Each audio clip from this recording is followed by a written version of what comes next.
আসছে আবহাওয়ার খবরে। মঙ্গলবার পর্যন্ত রাজ্যের বিভিন্ন জেলায় হতে পারে বজ্রবিদ্যুৎ সহ বৃষ্টিপাত। তার মধ্যে কিছু জেলায় রয়েছে ভারী থেকে অতি ভারী বৃষ্টিপাতের সম্ভাবনা।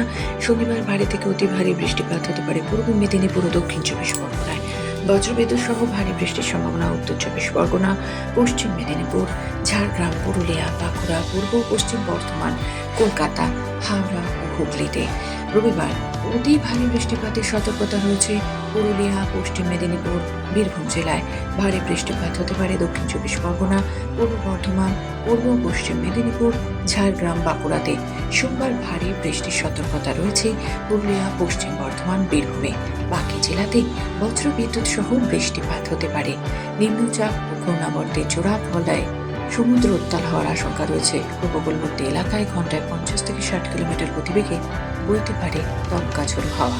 শনি রবিবার মৎস্যজীবীদের সমুদ্রে যেতে নিষেধ করা হয়েছে। রবিবার কালিম্পংয়ের একটি বা দুটি জায়গায় ভারী বৃষ্টি হতে পারে।